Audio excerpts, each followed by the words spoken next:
ਚਾਰਾਂ 'ਚੋਂ ਚਰਚਾ ਸਭ ਤੋਂ ਵੱਧ ਕਾਂਗਰਸੀ ਬੀਬੀ ਉਮੀਦਵਾਰ ਦੀ ਹੈ ਤੇ ਮਰਦਾਂ 'ਚੋਂ ਸਭ ਤੋਂ ਵੱਧ ਚਰਚਾ ਚਾਹੇ ਆਪ ਵਾਲੇ ਦੀ ਹੈ, ਚਾਹੇ ਅਕਾਲੀਆਂ ਵਾਲੇ ਦੀ ਹੈ ਤੇ ਚਾਹੇ ਬੀਜੇਪੀ ਵਾਲੇ। ਵੋਟਿੰਗ ਸਟੇਸ਼ਨ ਲਗਭਗ 1972 ਬਣਾਏ ਗਏ ਜੀ। 1972 ਦੇ ਵਿੱਚੋਂ ਚੋਣ ਕਮਿਸ਼ਨ ਕਹਿੰਦਾ ਕਿ ਕੁਝ ਤਾਂ ਵੈਸੇ ਸੰਵੇਦਨਸ਼ੀਲ ਹੁੰਦੇ ਨੇ ਕਿ ਜਿੱਥੇ ਪਤਾ ਹੈ ਕਿ 2 ਧੜੇ ਨੇ 3 ਧੜੇ ਨੇ ਉਹ ਟਕਰਾਅ ਹੋ ਸਕਦਾ, ਉਹਦੀ ਸੰਭਾਵਨਾ। ਇੱਕ ਅਤੀ ਸੰਵੇਦਨਸ਼ੀਲ ਹੁੰਦੇ ਨੇ ਜਿੱਥੇ ਪਤਾ ਹੀ ਹੈ ਕਿ ਲੜਾਈ ਹੋਣੀ ਹੈ, ਡਾਂਗ ਵਰਨੀ ਹੈ। 16,21,800 ਦੇ ਕਰੀਬ ਕੁੱਲ ਵੋਟਰ ਹੈ ਜਿਹੜਾ ਜਲੰਧਰ ਲੋਕ ਸਭਾ ਹਲਕੇ 'ਚ ਪੈਂਦਾ ਜੀ। ਇਹਦੇ ਵਿੱਚੋਂ ਕਰੀਬ 8,43,299 ਮਤਲਬ 8,43,300 ਦੇ ਕਰੀਬ ਮਰਦ ਵੋਟਰ ਨੇ ਤੇ 7,75,173 ਬੀਬੀਆਂ ਵੋਟਰ ਨੇ ਤੇ ਇਸ ਤੋਂ ਬਿਨਾਂ ਤੀਜਾ ਜੈਂਡਰ ਹੈ ਜਿਹੜਾ ਉਹ ਵੀ ਇਹ ਵੋਟਿੰਗ ਲਿਸਟ 'ਚ ਸ਼ਾਮਲ ਹੈ।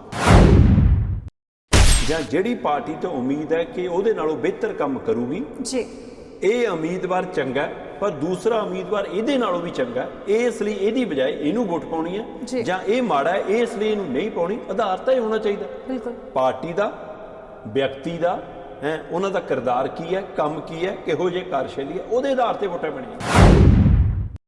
ਹੁਣ ਤੁਸੀਂ ਕਹਿ ਰਹੇ ਹੋ ਕਿ 3 ਕਰੋੜ ਦਾ ਨਸ਼ਾ ਫੜਿਆ, ਕਿਹਨੇ ਅੰਕੜੇ ਜਾਰੀ ਕੀਤੇ ਨੇ? ਇਹ ਚੋਣ ਕਮਿਸ਼ਨ ਨੇ ਜਾਰੀ ਕੀਤੇ ਨੇ ਜੀ। ਚੋਣ ਕਮਿਸ਼ਨ ਨੇ 3 ਕਰੋੜ ਦਾ ਜੇ ਨਸ਼ਾ ਫੜ ਲਿਆ ਤਾਂ ਇਹ ਧੰਨਵਾਦ, ਪਰ ਕੀ ਸਾਰਾ ਫੜ ਲਿਆ? ਬਿਲਕੁਲ ਜਿਹੜਾ ਵੰਡਿਆ ਗਿਆ, ਜਿਹੜਾ ਵਰਤਾਇਆ ਗਿਆ, ਪਿੰਡ 'ਚ ਕਿਹਦੇ ਘਰੇ ਟੱਪ 'ਚ ਪਾ ਕੇ ਮਿਲਾ ਕੇ ਪਲਾਈ ਜਾਂਦੀ ਹੈ, ਸਾਰੇ ਪਿੰਡ ਨੂੰ ਪਤਾ ਹੁੰਦਾ। ਫਲਾਣੀ ਪਾਰਟੀ ਵਾਲੇ ਕਿੱਥੋਂ ਵੰਡ ਰਹੇ ਨੇ, ਫਲਾਣੀ ਪਾਰਟੀ ਵਾਲਿਆਂ ਨੇ ਦਾਰੂ ਦਾ ਢੋਲ ਕਿੱਥੇ ਭਰਿਆ, ਕਿੱਥੋਂ ਜੱਗ ਨਾਲ ਪਿਲਾਉਂਦੇ ਨੇ, ਕਿੱਥੇ ਬੋਤਲ ਵੰਡਦੇ ਨੇ, ਕਿੱਥੇ ਕਾਲੀ ਮਿਲਦੀ ਹੈ, ਕਿੱਥੇ ਚਿੱਟਾ ਮਿਲਦਾ, ਸਾਰਾ ਪਤਾ ਹੁੰਦਾ।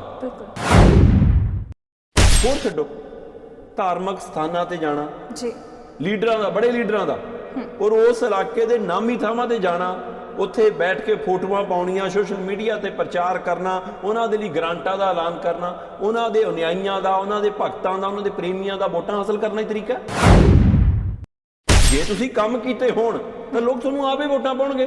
ਤਾਂ ਜਿਹੜਾ ਵੀ ਡੇਰਾ ਹੈ, ਕੋਈ ਧਾਰਮਿਕ ਸਥਾਨ, ਉਹ ਆਪੇ ਕਹੂਗਾ ਕਿ ਭਾਈ ਆ ਚੰਗਾ, ਤੁਹਾਨੂੰ ਜਾ ਕੇ ਹੁਣ ਡੇਰਾ ਸੱਚਖੰਡ ਬੱਲਾ ਨੇ ਜੀ ਅਚੇਚੇ ਤੌਰ ਤੇ ਅੱਜ ਸੁਨੇਹਾ ਭੇਜਿਆ, ਸਪੈਸ਼ਲ ਅੱਜ ਦੇ ਦਿਨ ਲਈ ਸੁਨੇਹਾ ਭੇਜਿਆ ਕਿ ਕਿਸੇ ਪਾਰਟੀ ਦਾ ਸਮਰਥਨ ਨਹੀਂ, ਭਗਤੋ ਆਪਣੀ ਮਰਜ਼ੀ ਨਾਲ ਪਾਇਓ ਵੋਟ। ਅਗਲੇ ਕਹਿੰਦੇ ਸਾਰੇ ਹੀ ਆਉਂਦੇ ਨੇ, ਕਿਹਨੂੰ ਨਾਰਾਜ਼ ਕਰੀਏ? ਜਿਹੜਾ ਸਿਰਸੇ ਵਾਲਾ ਕਦੇ ਜੀ ਇਸ ਵਾਰ ਅਕਾਲੀਆਂ ਨੂੰ ਪਾ ਦਿਓ, ਇਸ ਵਾਰ ਕਾਂਗਰਸੀਆਂ ਨੂੰ ਪਾ ਦਿਓ, ਇਸ ਵਾਰ ਇਹਨੂੰ ਪਾ ਦਿਓ, ਆਪਣਾ ਜੀ ਅਸੀਂ ਸਿਆਸੀ ਵਿੰਗ ਬਣਾਇਆ, ਉਹ ਐਲਾਨ ਕਰਦਾ। ਹੁਣ ਪਿੱਛੇ ਜੇ ਮੈਨੂੰ ਪਤਾ ਲੱਗਿਆ ਉਹਨੂੰ ਵੀ ਸਿਆਸੀ ਵਿੰਗ ਭੰਗ ਕਰ ਲਿਆ। ਸਤਿ ਸ਼੍ਰੀ ਅਕਾਲ, ਗਲੋਬਲ ਪੰਜਾਬ ਟੀਵੀ ਵੇਖ ਰਹੇ ਸਾਰੇ ਦਰਸ਼ਕਾਂ ਦਾ ਸਵਾਗਤ। ਮੈਂ Jatinder Kaur. Discussion point programme ਦੇ ਵਿੱਚ ਅਕਸਰ ਵੱਡੀਆਂ ਖਬਰਾਂ ਤੇ ਚਰਚਾ ਕੀਤੀ ਜਾਂਦੀ ਹੈ। ਉਹ ਵੱਡੀਆਂ ਖਬਰਾਂ ਚਾਹੇ ਪੰਜਾਬ ਦੇ ਨਾਲ ਸੰਬੰਧਿਤ ਹੋਣ ਜਾਂ ਫਿਰ ਦੇਸ਼ਾਂ ਵਿਦੇਸ਼ਾਂ ਦੇ ਨਾਲ ਸੰਬੰਧਿਤ ਹੋਣ, ਉਹਨਾਂ ਖਬਰਾਂ ਤੇ ਚਰਚਾ ਕੀਤੀ ਜਾਂਦੀ ਹੈ। ਪਰ ਅੱਜ ਇਸ ਪ੍ਰੋਗਰਾਮ ਦੇ ਵਿੱਚ ਚਰਚਾ ਜਲੰਧਰ ਜਿਮਣੀ ਚੋਣ ਨੂੰ ਲੈ ਕੇ ਹੈ। ਦੱਸ ਦਈਏ ਕਿ ਅੱਜ ਜਲੰਧਰ ਜਿਮਣੀ ਚੋਣ ਦੇ ਲਈ ਵੋਟਿੰਗ ਪ੍ਰਕਿਰਿਆ ਹੋ ਰਹੀ ਹੈ, ਜੋ ਲਗਾਤਾਰ ਜਾਰੀ ਹੈ। ਸਵੇਰੇ 8 ਵਜੇ ਤੋਂ ਸ਼ਾਮ 6 ਵਜੇ ਤੱਕ ਇਹ ਵੋਟਿੰਗ ਪ੍ਰਕਿਰਿਆ ਜਾਰੀ ਰਹਿਣ ਵਾਲੀ ਹੈ। ਪਰ ਇਸ ਦੇ ਨਾਲ ਹੀ ਉਮੀਦਵਾਰਾਂ ਦੀ ਕਿਸਮਤ ਦਾ ਫੈਸਲਾ 13 ਤਰੀਕ ਨੂੰ ਹੋਵੇਗਾ। ਉਮੀਦਵਾਰਾਂ ਦੀ ਕਿਸਮਤ ਅੱਜ ਈਵੀਐਮ ਦੇ ਵਿੱਚ ਕੈਦ ਹੋ ਜਾਵੇਗੀ। ਇਹਨਾਂ ਜਿਮਣੀ ਚੋਣ ਤੇ ਗੱਲਬਾਤ ਕਰਨ ਦੇ ਲਈ ਸਟੂਡੀਓ ਵਿੱਚ ਮੇਰੇ ਨਾਲ ਮੌਜੂਦ ਨੇ ਸੀਨੀਅਰ ਪੱਤਰਕਾਰ ਦੀਪਕ ਸ਼ਰਮਾ ਚਨਾਰਥ ਜੀ। ਸਭ ਤੋਂ ਪਹਿਲਾਂ ਪ੍ਰੋਗਰਾਮ ਦੇ ਵਿੱਚ ਉਹਨਾਂ ਦਾ ਸਵਾਗਤ ਕਰਦੇ ਹਾਂ। ਸਵਾਗਤ ਹੈ ਸਰ ਤੁਹਾਡਾ ਪ੍ਰੋਗਰਾਮ ਡਿਸਕਸ਼ਨ। ਸ਼ੁਕਰੀਆ ਜਤਿੰਦਰ ਜੀ, ਸਾਰੇ ਦਰਸ਼ਕਾਂ ਨੂੰ ਮੇਰੀ ਪਿਆਰ ਭਰੀ ਸਤਿ ਸ਼੍ਰੀ ਅਕਾਲ। ਤਾਂ ਦੀਪਕ ਜੀ, ਲਗਾਤਾਰ ਆਪਾਂ ਡਿਸਕਸ਼ਨ ਪੁਆਇੰਟ ਪ੍ਰੋਗਰਾਮ ਦੇ ਵਿੱਚ ਜਲੰਧਰ ਜਿਮਣੀ ਚੋਣ ਨੂੰ ਲੈ ਕੇ ਗੱਲਬਾਤ ਕਰਦੇ ਆ ਰਹੇ ਹਾਂ। ਜੋ ਚੋਣ ਪ੍ਰਚਾਰ ਪਾਰਟੀਆਂ ਦੇ ਵੱਲੋਂ ਉੱਥੇ ਕੀਤਾ ਗਿਆ, ਆਪੋ ਆਪਣੇ ਉਮੀਦਵਾਰਾਂ ਦੇ ਹੱਕ ਦੇ ਵਿੱਚ ਜ਼ੋਰ ਸ਼ੋਰ ਦੇ ਨਾਲ ਜਿਹੜੇ ਸਿਆਸੀ ਆਗੂ ਸੀ ਉਹ ਉਤਰੇ ਹੋਏ ਸੀ, ਚੋਣ ਪ੍ਰਚਾਰ ਕਰ ਰਹੇ ਸੀ। ਤੇ ਅੱਜ ਵੋਟਿੰਗ ਪ੍ਰਕਿਰਿਆ ਜਾਰੀ ਹੈ, ਸ਼ਾਮ 6 ਵਜੇ ਤੱਕ ਪੈਣੀ ਹੈ। ਪਰ ਉਸ ਤੋਂ ਪਹਿਲਾਂ ਜਿਹੜੇ ਸਾਰੇ ਉਮੀਦਵਾਰ ਨੇ ਕਈ ਧਾਰਮਿਕ ਸਥਾਨਾਂ ਤੇ ਨਤਮਸਤਕ ਹੋਏ ਨੇ, ਮੱਥੇ ਰਗੜੇ ਨੇ। ਕਿਵੇਂ ਵੇਖਦੇ ਹੋ ਜਲੰਧਰ ਜਿਮਣੀ ਚੋਣ ਨੂੰ? ਬਿਲਕੁਲ ਜਤਿੰਦਰ ਜੀ, ਅੱਜ ਜਿਹੜੀ ਜਲੰਧਰ ਜਿਮਨੀ ਚੋਣ ਦੇ ਲਈ 19 ਉਮੀਦਵਾਰ ਮੈਦਾਨ 'ਚ ਨੇ ਜੀ। ਉਹ ਘਰਾਂ ਤੋਂ ਨਿਕਲਣ ਤੋਂ ਪਹਿਲਾਂ ਬਕਾਇਦਾ ਉਹਨਾਂ ਨੇ ਆਪਣੇ ਘਰੇ ਨਹਾ ਧੋ ਕੇ ਜੋ ਨਿਤਨੇਮ ਜਿਹੜੇ ਪਰਮਾਤਮਾ ਨੂੰ ਮੰਨਦੇ ਨੇ, ਜਿਸ ਰੂਪ 'ਚ ਮੰਨਦੇ ਨੇ, ਜਿਸ ਨੂੰ ਆਪਣਾ ਈਸਟ ਮੰਨਦੇ ਨੇ, ਜਿਸ ਡੇਰੇ ਨੂੰ ਮੰਨਦੇ ਨੇ, ਜਿਸ ਰੂਪ 'ਚ ਭਗਵਾਨ ਨੂੰ ਮੰਨਦੇ ਨੇ, ਆਪੋ ਆਪਣੇ ਕੀਦੇ ਅਨੁਸਾਰ, ਆਪੋ ਆਪਣੇ ਧਰਮ ਅਨੁਸਾਰ ਅੱਜ ਉਹਨਾਂ ਨੇ ਸਾਰਿਆਂ ਨੇ ਨਿਤਨੇਮ ਕੀਤਾ ਜੀ, ਮੱਥਾ ਟੇਕਿਆ, ਆਪਣੇ ਘਰ ਦੇ ਬਜ਼ੁਰਗਾਂ ਨੂੰ ਮੱਥਾ ਟੇਕਿਆ ਤੇ ਉਸ ਤੋਂ ਬਾਅਦ ਫਿਰ ਉਹਨਾਂ ਨੇ ਆਪਣਾ ਦਿਨਚਰਿਆ ਸ਼ੁਰੂ ਕੀਤਾ। ਮਤਲਬ ਇੱਕ ਉਮੀਦਵਾਰ ਦੇ ਘਰੇ ਅੱਜ ਬੇਬੇ ਉਹਦੀ ਕਹਿੰਦੀ ਕਿ ਦਹੀਂ ਔਰ ਚੀਨੀ ਖਾਧੇ ਬਿਨਾਂ ਨਹੀਂ ਜਾਣਾ ਜੀ। ਤੇ ਇਹ ਸਬੱਬ ਸੀ ਕਿ ਉਹਦੇ ਘਰਾਂ 'ਚ ਦਹੀਂ ਨਹੀਂ ਸੀਗਾ ਤੇ ਉਹਨੂੰ 15-20 ਮਿੰਟ ਇੰਤਜ਼ਾਰ ਕਰਨਾ ਪਿਆ। ਜਦੋਂ 6 ਵਜੇ ਇੱਕ ਦੁਕਾਨ ਖੁੱਲੀ ਮਠਿਆਈ ਵਾਲੀ, ਤਾਂ ਉੱਥੋਂ ਦਹੀਂ ਫੜ ਕੇ ਲਿਆਏ ਤੇ ਫਿਰ ਉਹਨੂੰ ਦਹੀਂ ਖੜਾ ਕੇ ਘਰੋਂ ਤੋਰਿਆ। ਅੱਜ ਕਈਆਂ ਨੇ ਚੀਨੀ ਪਾ ਕੇ ਉਵੇਂ ਦਹੀਂ ਖਾ ਕੇ ਘਰੋਂ ਨਿਕਲੇ ਜੀ। ਇੱਕ ਤਾਂ ਘਰੋਂ ਨਿਤਨੇਮ ਕਰਕੇ ਨਿਕਲੇ। ਉਸ ਤੋਂ ਬਾਅਦ ਅੱਜ ਵੱਖ-ਵੱਖ ਆਪਣੇ ਘਰਾਂ ਦੇ ਨੇੜਲਿਆਂ ਜਾਂ ਜਲੰਧਰ ਖੇਤਰ ਦੇ ਨਾਮੀ ਧਾਰਮਿਕ ਸਥਾਨਾਂ ਤੇ ਜਾ ਕੇ ਵੀ ਮੱਥਾ ਟੇਕਿਆ ਜੀ। ਪਰ ਇਹ ਪ੍ਰਕਿਰਿਆ ਕੱਲ ਵੀ ਜਾਰੀ ਸੀ। ਕੱਲ ਕਿਉਂਕਿ ਡੋਰ ਟੂ ਡੋਰ ਹੀ ਚੋਣ ਪ੍ਰਚਾਰ ਸੀ ਜਾਂ ਉਵੇਂ ਰੈਲੀ ਕੋਈ ਧਰਨਾ ਮੁਜ਼ਾਹਰਾ ਨਹੀਂ ਸੀਗਾ, ਤਾਂ ਕੱਲ ਦਾ ਦਿਨ ਵੀ ਲਗਭਗ ਉਮੀਦਵਾਰਾਂ ਦਾ ਇਸੇ ਤਰ੍ਹਾਂ ਬੀਤਿਆ। ਉਹਨਾਂ ਨੇ ਵੱਖ-ਵੱਖ ਧਾਰਮਿਕ ਸਥਾਨਾਂ ਤੇ ਵੱਖ-ਵੱਖ ਧਾਰਮਿਕ ਵਿਅਕਤੀਆਂ ਨਾਲ ਉੱਥੇ ਜਾ ਕੇ ਮੁਲਾਕਾਤਾਂ ਵੀ ਕੀਤੀਆਂ, ਮੱਥੇ ਵੀ ਟੇਕੇ, ਮੱਥੇ ਰਗੜੇ ਵੀ, ਤੇ ਉਹ ਤੋਂ ਬਾਅਦ ਜਿਹੜੇ ਆਪਣੇ ਆਪਣੇ ਦਫ਼ਤਰ ਨੇ ਉਹਨਾਂ ਪਾਰਟੀਆਂ ਦੇ, ਉਹਨਾਂ ਨਾਲ ਵੀ ਉਹਨਾਂ ਨੇ ਰਾਬਤਾ ਕੀਤਾ ਸੀਗਾ ਤਾਂ ਕਿ ਅੱਜ ਲਈ ਜਿਹੜੀਆਂ ਬੈਠਣੇ ਨੇ ਪੋਲਿੰਗ ਏਜੰਟ ਉਹ ਕੌਣ ਹੋਊਗਾ, ਟੈਂਟ ਕਿੱਥੇ ਲੱਗਿਆ ਹੋਊਗਾ, ਹੈ ਨਾ, ਕੁਰਸੀਆਂ ਕਿੰਨੀਆਂ ਹੋਣਗੀਆਂ, ਕਿਹੜਾ ਬੰਦਾ ਡਿਊਟੀ, ਉਹਨਾਂ ਨੂੰ ਹੌਸਲਾ ਸ਼ਾਬਾਸ਼ੀ ਦੇ ਕੇ ਤਾਂ ਕਿ ਉਹਨਾਂ ਨੂੰ ਜੋ ਉਤਸ਼ਾਹ ਆ ਜਾਂਦਾ ਕਿ ਲੈ ਬਾਈ ਸਾਡਾ ਤਾਂ ਉਮੀਦਵਾਰ ਆ ਕੇ ਗਿਆ। ਉਸ ਤੋਂ ਬਾਅਦ ਉਸੇ ਤਰ੍ਹਾਂ ਦੀ ਪ੍ਰਕਿਰਿਆ ਅੱਜ ਦੁਹਰਾਈ ਆ ਉਮੀਦਵਾਰਾਂ ਨੇ, ਖਾਸ ਕਰ 4-5 ਉਮੀਦਵਾਰ ਤਾਂ ਜਿਹੜੇ ਮੁੱਖ ਤੌਰ ਤੇ ਜਿਵੇਂ ਆਮ ਆਦਮੀ ਪਾਰਟੀ ਵਾਲੇ, ਕਾਂਗਰਸ ਵਾਲੇ, ਭਾਜਪਾ ਵਾਲੇ, ਅਕਾਲੀ ਦਲ ਵਾਲੇ ਜਾਂ ਹੋਰ ਦੂਸਰੀਆਂ, ਚਾਹੇ ਉਹ ਸਿਮਰਜੀਤ ਮਾਨ ਦਲ ਵਾਲੇ ਨੇ, ਚਾਹੇ ਕੁਝ ਆਜ਼ਾਦ ਨੇ, ਉਹਨਾਂ ਸਾਰਿਆਂ ਨੇ ਵੀ ਅੱਜ ਇਹ ਰਵਾਇਤ ਦੁਹਰਾਈ ਹੈ ਕਿ ਉਹ ਘਰਾਂ ਚੋਂ ਮਿੱਠਾ ਖਾ ਕੇ ਨਿਕਲੇ, ਮੱਥਾ ਟੇਕ ਕੇ ਨਿਕਲੇ, ਵੱਖ-ਵੱਖ ਥਾਵਾਂ ਤੇ ਧਾਰਮਿਕ ਸਥਾਨਾਂ ਦੇ। ਉਹ ਤੋਂ ਬਾਅਦ ਉਹ ਮੁੱਖ ਬੂਥਿੰਗ ਸਟੇਸ਼ਨਾਂ ਤੇ ਪਹੁੰਚੇ। ਕਈਆਂ ਨੇ ਆਪਣੀ ਵੋਟ ਪਹਿਲਾਂ ਪਾਈ ਆ, ਕਈ ਆਪਣੇ ਸਾਥੀਆਂ ਨੂੰ ਮਿਲਣ ਪਹੁੰਚੇ ਨੇ ਜਿਹੜੇ ਡਿਊਟੀਆਂ ਤੇ ਤੈਨਾਤ ਨੇ, ਉਹਨਾਂ ਨੂੰ ਵੱਖ-ਵੱਖ ਨੂੰ ਮਿਲ ਕੇ ਆਏ ਨੇ। ਸੋ ਇਹ ਗੱਲ ਦਰੁਸਤ ਹੈ ਕਿ ਅੱਜ ਮੱਥੇ ਰਗੜਨ ਨਾਲ ਉੱਥੇ ਸ਼ੁਰੂਆਤ ਹੋਈ ਆ। ਪਰ ਜਦੋਂ ਮੈਂ ਓਵਰਆਲ ਜਤਿੰਦਰ ਜੀ ਉਸ ਹਲਕੇ ਦੀ ਸਥਿਤੀ ਨੂੰ ਦੇਖਣਾ ਤਾਂ ਮੇਰੇ ਧਿਆਨ ਚ ਆਉਂਦਾ ਕਿ ਇਹ 16 ਲੱਖ ਤੋਂ ਵੱਧ ਵੋਟਾਂ ਵਾਲਾ ਹਲਕਾ, 9 ਵਿਧਾਨ ਸਭਾ ਇਹਦੇ ਖੇਤਰ ਚ ਆਉਂਦੀਆਂ ਨੇ। ਸੋ ਜਿਹਨੂੰ ਮਿਲਾ ਕੇ ਜਲੰਧਰ ਲੋਕ ਸਭਾ ਹਲਕਾ ਬਣਦਾ ਹੈ। ਚੌਧਰੀ ਸੰਤੋਖ ਸਿੰਘ ਹੋਰਾਂ ਦੇ ਜਾਣ ਨਾਲ ਇਹ ਹਲਕਾ ਖਾਲੀ ਹੁੰਦਾ ਹੈ ਤੇ ਇਹਦੇ ਲਈ ਜਿਮਨੀ ਚੋਣ ਕਰਾਈ ਜਾਂਦੀ ਹੈ। ਜਿਮਨੀ ਚੋਣ ਦੇ ਵਿੱਚ ਉਹਨਾਂ ਦੀ ਧਰਮ ਪਤਨੀ ਖੜੀ ਹੈ, ਕਾਂਗਰਸੀਆਂ ਚੋਂ ਨਿਕਲ ਕੇ ਇੱਕ ਉਮੀਦਵਾਰ ਇੱਧਰ ਆਮ ਆਦਮੀ ਪਾਰਟੀ ਵੱਲੋਂ ਖੜਾ ਹੈ, ਅਕਾਲੀਆਂ ਚੋਂ ਇੱਕ ਉਮੀਦਵਾਰ ਨਿਕਲ ਕੇ ਬੀਜੇਪੀ ਵਾਲੇ ਪਾਸਿਓਂ ਖੜਾ ਹੈ। ਕਿਸੇ ਸਮੇਂ ਬਸਪਾ ਦਾ ਰਿਹਾ ਪਰ ਪਿਛਲੀਆਂ 2 ਚੋਣਾਂ ਅਕਾਲੀ ਦਲ ਵੱਲੋਂ ਜਿੱਤਦਾ ਆਇਆ। ਅੱਜ ਕੱਲ ਅਕਾਲੀ ਬਸਪਾ ਦਾ ਸਾਂਝਾ ਉਮੀਦਵਾਰ ਹੈ। ਸੋ ਇਸ ਲਈ ਕੋਈ ਪਤਾ ਨਹੀਂ ਕੌਣ ਕਿੱਧਰੋਂ ਆ ਰਿਹਾ ਕਿੱਧਰ ਨੂੰ ਜਾ ਰਿਹਾ, ਪਰ ਚੋਣਾਂ ਨੇ। ਸੋ ਇਹ 19 ਉਮੀਦਵਾਰਾਂ ਦੇ ਵਿੱਚੋਂ 15 ਉਮੀਦਵਾਰ ਮਰਦ ਨੇ, 4 ਉਮੀਦਵਾਰ ਬੀਬੀਆਂ ਨੇ। ਚਾਰਾਂ ਚੋਂ ਚਰਚਾ ਸਭ ਤੋਂ ਵੱਧ ਕਾਂਗਰਸੀ ਬੀਬੀ ਉਮੀਦਵਾਰ ਦੀ ਹੈ ਤੇ ਮਰਦਾਂ ਚੋਂ ਸਭ ਤੋਂ ਵੱਧ ਚਰਚਾ ਚਾਹੇ ਆਪ ਵਾਲੇ ਦੀ ਹੈ, ਚਾਹੇ ਅਕਾਲੀਆਂ ਵਾਲੇ ਦੀ ਹੈ ਤੇ ਚਾਹੇ ਬੀਜੇਪੀ ਵਾਲੇ। ਚਲੋ ਇਸ ਤੋਂ ਬਾਅਦ ਆ ਜਾਈਏ ਜੀ ਵੋਟਿੰਗ ਸਟੇਸ਼ਨ। ਵੋਟਿੰਗ ਸਟੇਸ਼ਨ ਲਗਭਗ 1972 ਬਣਾਏ ਗਏ ਨੇ। 1972 ਦੇ ਵਿੱਚੋਂ ਚੋਣ ਕਮਿਸ਼ਨ ਕਹਿੰਦਾ ਕਿ ਕੁਝ ਤਾਂ ਵੈਸੇ ਸੰਵੇਦਨਸ਼ੀਲ ਹੁੰਦੇ ਨੇ ਕਿ ਜਿੱਥੇ ਪਤਾ ਹੈ ਕਿ 2 ਧੜੇ ਨੇ, 3 ਧੜੇ ਨੇ, ਉਹ ਟਕਰਾਅ ਹੋ ਸਕਦਾ, ਉਹਦੀ ਸੰਭਾਵਨਾ। ਇੱਕ ਅਤੀ ਸੰਵੇਦਨਸ਼ੀਲ ਹੁੰਦੇ ਨੇ ਜਿੱਥੇ ਪਤਾ ਹੀ ਹੈ ਕਿ ਲੜਾਈ ਹੋਣੀ ਹੈ, ਡਾਂਗ ਵਰਨੀ ਉਹ ਵਰਨੀ ਹੈ, ਚਾਹੇ ਪੁਲਿਸ ਲਾ ਦਿਓ, ਫੋਰਸ ਲਾ ਦਿਓ, ਉਹਨਾਂ ਨੇ ਤਾਂ ਵੀ ਲੜਨਾ ਹੈ। ਉਹ ਤਿਆਰੀ ਹੋਇਆ, ਪਹਿਲਾਂ ਵੀ ਰੋਜ਼ ਟਕਰਾਉਂਦੇ ਆ ਰਹੇ ਨੇ। ਇਹੋ ਜਿਹੇ ਵੀ 16 ਨਾਮਜ਼ਦ ਕੀਤੇ ਗਏ ਨੇ। ਸੋ 1972 ਕੁੱਲ ਵੋਟਿੰਗ ਸਟੇਸ਼ਨ ਨੇ ਜਿੱਥੇ ਵੋਟਾਂ ਪੋਲ ਹੋਣੀਆਂ ਨੇ, ਜਿਹੜੇ ਮਤਲਬ ਵੋਟਿੰਗ ਥਾਂ ਬਣਾਏ ਗਏ ਨੇ। ਉਹਨਾਂ ਦੇ ਵਿੱਚੋਂ 542 ਨੂੰ ਸੰਵੇਦਨਸ਼ੀਲ ਰੱਖਦੇ ਆ। ਉੱਥੇ ਅਚੇਚੇ ਅਧਿਕਾਰੀ ਲਾਏ ਨੇ, ਅਚੇਚੇ ਨੁਮਾਇੰਦੇ ਲਾਏ ਨੇ, ਅਚੇਚੇ ਤੌਰ ਤੇ ਪੁਲਿਸ ਦੀਆਂ ਟੁਕੜੀਆਂ ਲਾਈਆਂ ਨੇ, ਨਾਲ ਨੀਮ ਫੌਜੀ ਦਸਤੇ ਦੀਆਂ ਟੁਕੜੀਆਂ ਲਾਈਆਂ ਨੇ। ਜਦੋਂ ਕਿ 16 ਨੂੰ ਤਾਂ ਅਤੀ ਸੰਵੇਦਨਸ਼ੀਲ ਐਲਾਨ ਕੇ ਉੱਥੇ ਵੱਖਰੀ ਤੌਰ ਦੇ ਉੱਤੇ ਤੈਨਾਤੀ ਕੀਤੀ ਗਈ, ਵੱਧ ਗਿਣਤੀ 'ਚ ਤੈਨਾਤੀ ਕੀਤੀ ਹੈ। ਇਹੀ ਨਹੀਂਗਾ, ਜਿਹੜੇ ਮੁਲਾਜ਼ਮ ਨੇ ਜਿਨ੍ਹਾਂ ਨੇ ਵੋਟਾਂ ਪਾਉਣੀਆਂ ਨੇ, ਲਗਭਗ 9000 ਤੋਂ ਵੱਧ ਮੁਲਾਜ਼ਮ ਹੈ। 9865 ਦੇ ਕਰੀਬ ਮੁਲਾਜ਼ਮ ਨੇ। ਉਹਨਾਂ ਦੇ ਵਿੱਚੋਂ ਵੀ ਕਰੀਬ 300 ਮੁਲਾਜ਼ਮ ਅਚੇਚੇ ਤੌਰ ਤੇ ਅਬਜ਼ਰਵਰ ਤੌਰ ਤੇ ਲਾਇਆ, ਜਿਹੜੇ ਅਤੀ ਸੰਵੇਦਨਸ਼ੀਲ ਨੇ ਕਿ ਉੱਥੇ ਵੀ ਲੋੜ ਪੈ ਸਕਦੀ ਹੈ ਤੁਹਾਡੀ ਵੀ। ਉੱਥੇ ਮੁਲਾਜ਼ਮ ਵੀ ਉਵੇਂ ਲਾਏ ਨੇ।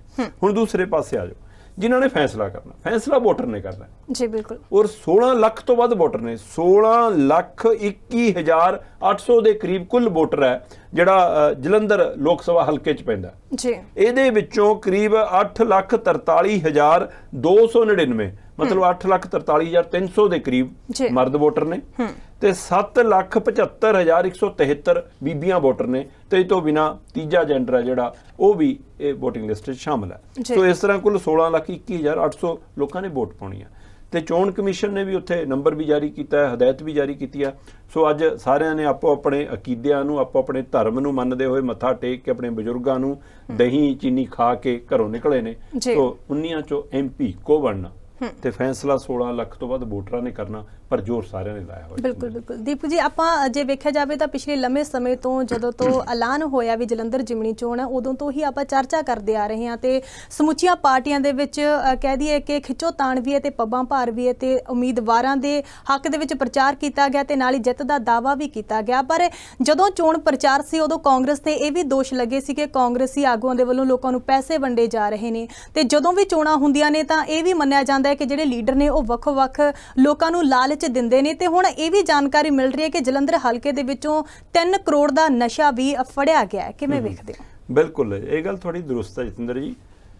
2-3 ਤਰੀਕੇ ਰਹਿ ਗਏ ਜੀ, ਜਦੋਂ ਕਿ ਵੋਟਾਂ ਦਾ ਮਤਲਬ ਹੁੰਦਾ ਹੈ ਕਿ ਜਿਹੜੀ ਪਾਰਟੀ ਨੇ ਕੰਮ ਕੀਤਾ ਜਾਂ ਜਿਹੜੀ ਪਾਰਟੀ ਤੋਂ ਉਮੀਦ ਹੈ ਕਿ ਉਹਦੇ ਨਾਲੋਂ ਬਿਹਤਰ ਕੰਮ ਕਰੂਗੀ ਜੀ, ਇਹ ਉਮੀਦਵਾਰ ਚੰਗਾ ਹੈ, ਪਰ ਦੂਸਰਾ ਉਮੀਦਵਾਰ ਇਹਦੇ ਨਾਲੋਂ ਵੀ ਚੰਗਾ ਹੈ, ਇਸ ਲਈ ਇਹਦੀ ਬਜਾਏ ਇਹਨੂੰ ਵੋਟ ਪਾਉਣੀ ਹੈ, ਜਾਂ ਇਹ ਮਾੜਾ ਹੈ ਇਸ ਲਈ ਇਹਨੂੰ ਨਹੀਂ ਪਾਉਣੀ। ਆਧਾਰ ਤਾਂ ਇਹ ਹੋਣਾ ਚਾਹੀਦਾ ਬਿਲਕੁਲ ਪਾਰਟੀ ਦਾ, ਵਿਅਕਤੀ ਦਾ, ਉਹਨਾਂ ਦਾ ਕਿਰਦਾਰ ਕੀ ਹੈ, ਕੰਮ ਕੀ ਹੈ, ਕਿਹੋ ਜਿਹੇ ਕਾਰਜਸ਼ੈਲੀ ਹੈ, ਉਹਦੇ ਆਧਾਰ ਤੇ ਵੋਟਾਂ ਬਣੀਆਂ ਜਾਂਦੀਆਂ। ਪਰ ਅਗਲੇ ਕਹਿੰਦੇ ਕਿ ਅਸੀਂ ਲੁੱਟੀਏ ਜੀ ਤੇ ਉਹ ਚੋਂ ਵੋਟਾਂ ਵਾਲੇ ਦਿਨ ਤੁਹਾਨੂੰ ਥੋੜਾ ਜਿਹਾ ਦਾਣਾ ਪਾ ਦਈਏ ਤੇ ਤੁਸੀਂ ਵੀ ਦਾਗੀ ਅਸੀਂ ਵੀ ਦਾਗੀ, ਇਸ ਲਈ ਫਿਰ ਪਾਈ ਜਾਓ ਵੋਟਾਂ।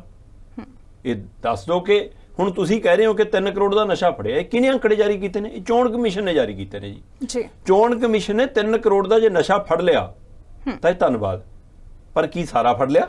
ਬਿਲਕੁਲ। ਜਿਹੜਾ ਜਿਹੜਾ ਵੰਡਿਆ ਗਿਆ, ਜਿਹੜਾ ਵਰਤਾਇਆ ਗਿਆ, ਪਿੰਡ 'ਚ ਕਿਹਦੇ ਘਰੇ ਟੱਪ 'ਚ ਪਾ ਕੇ ਮਿਲਾ ਕੇ ਪਲਾਈ ਜਾਂਦੀ ਆ, ਸਾਰੇ ਪਿੰਡ ਨੂੰ ਪਤਾ ਹੁੰਦਾ ਜੀ, ਹੈ ਨਾ। ਕਿਹਦੇ ਘਰੋਂ ਬੋਤਲ ਮਿਲਣੀ ਆ, ਕਿੱਥੇ ਪਹੁੰਚਾਉਣੀ ਆ, ਸਾਰੇ ਪਿੰਡ ਨੂੰ ਪਤਾ ਹੁੰਦਾ ਕਿ ਫਲਾਣੀ ਪਾਰਟੀ ਵਾਲੇ ਕਿੱਥੋਂ ਵੰਡ ਰਹੇ ਨੇ, ਫਲਾਣੀ ਪਾਰਟੀ ਵਾਲਿਆਂ ਨੇ ਦਾਰੂ ਦਾ ਢੋਲ ਕਿੱਥੇ ਭਰਿਆ, ਕਿੱਥੋਂ ਜੱਗ ਨਾਲ ਪਲਾਉਂਦੇ ਨੇ, ਕਿੱਥੇ ਬੋਤਲ ਵੰਡਦੇ ਨੇ, ਕਿੱਥੇ ਕਾਲੀ ਮਿਲਦੀ ਹੈ, ਕਿੱਥੇ ਚਿੱਟਾ ਮਿਲਦਾ, ਸਾਰਾ ਪਤਾ ਹੁੰਦਾ। ਬਿਲਕੁਲ। ਤੇ ਫਿਰ ਜੇ ਪਿੰਡ ਵਾਲਿਆਂ ਨੂੰ ਪਤਾ ਤਾਂ ਪਾਰਟੀ ਦੇ ਲੀਡਰਾਂ ਨੂੰ ਵੀ ਪਤਾ, ਜੇ ਪਾਰਟੀ ਦੇ ਲੀਡਰਾਂ ਨੂੰ ਪਤਾ ਤਾਂ ਅਧਿਕਾਰੀਆਂ ਨੂੰ ਵੀ ਪਤਾ, ਜੇ ਅਧਿਕਾਰੀਆਂ ਨੂੰ ਪਤਾ ਤਾਂ ਚੋਣ ਕਮਿਸ਼ਨ ਨੂੰ ਵੀ ਪਤਾ। ਬਿਲਕੁਲ। ਇਹ ਜਿਹੜਾ ਫੜ ਹੋਇਆ ਉਹੀ ਦਿਖਦਾ, ਜਿਹੜਾ ਵੰਡ ਹੋਇਆ ਉਹ ਕਿਸੇ ਨੂੰ ਨਹੀਂ ਦਿਖਦਾ। ਇਸ ਲਈ ਜਦੋਂ ਦਾੜੀ 'ਚ ਤਿਣਕਾ ਹੋ ਫਿਰ ਕਿਹੜਾ ਕਿਹਨੂੰ ਕਹੇ? ਸਾਰੇ ਇੱਕੋ ਸਾਰ ਨੇ, ਸਭ ਨੇ ਵੰਡਿਆ।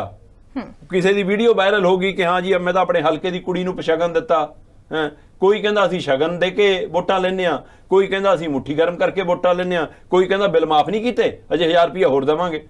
ਆਹ 1000 ਰੁਪਇਆ ਮਾਫੀ ਵਾਲਾ ਲਾਲਚ ਵੀ ਸਰਕਾਰੀ ਵੋਟਾਂ ਪੈਸੇ ਨਾਲੇ ਖਰੀਦਣ ਵਾਲਾ ਕੰਮ ਹੈ, ਹੋਰ ਕੀ ਹੈ? ਬਿਲਕੁਲ। ਕੋਈ ਕਹਿੰਦਾ ਆਟਾ ਦਾਲ ਦਿੱਤਾ ਨਹੀਂ ਸੀ ਮੁਫਤ, ਇਹ ਆਟਾ ਦਾਲ ਰਾਹੀਂ ਸਾਈਕਲ ਤੇ ਵੀ ਫੋਟੋ ਲਾ ਦਿਓ, ਇਹ ਵੋਟਾਂ ਖਰੀਦਣ ਦੇ ਤਰੀਕੇ ਨੇ। ਸੋ ਕੋਈ ਤਰੀਕੇ ਨਹੀਂ ਬਦਲਦੇ, ਤਰੀਕੇ ਉਹੀ ਰਹਿੰਦੇ ਨੇ। ਹੋਰ ਛੱਡੋ, ਧਾਰਮਿਕ ਸਥਾਨਾਂ ਤੇ ਜਾਣਾ ਜੀ, ਲੀਡਰਾਂ ਦਾ, ਬੜੇ ਲੀਡਰਾਂ ਦਾ, ਔਰ ਉਸ ਇਲਾਕੇ ਦੇ ਨਾਮੀ ਥਾਵਾਂ ਤੇ ਜਾਣਾ, ਉੱਥੇ ਬੈਠ ਕੇ ਫੋਟੋਆਂ ਪਾਉਣੀਆਂ, ਸੋਸ਼ਲ ਮੀਡੀਆ ਤੇ ਪ੍ਰਚਾਰ ਕਰਨਾ, ਉਹਨਾਂ ਦੇ ਲਈ ਗ੍ਰਾਂਟਾਂ ਦਾ ਐਲਾਨ ਕਰਨਾ, ਉਹਨਾਂ ਦੇ ਅਨੁਯਾਈਆਂ ਦਾ, ਉਹਨਾਂ ਦੇ ਭਗਤਾਂ ਦਾ, ਉਹਨਾਂ ਦੇ ਪ੍ਰੇਮੀਆਂ ਦਾ ਵੋਟਾਂ ਹਾਸਲ ਕਰਨਾ ਹੀ ਤਰੀਕਾ ਜੀ। ਆ ਕੀ ਨੂਰ ਮਹਿਲ, ਕੀ ਡੇਰਾ ਬਿਆਸ, ਕੀ ਡੇਰਾ ਬੱਲਾ, ਕਿਹਨੇ ਨੇੜੇ ਕੱਢੇ?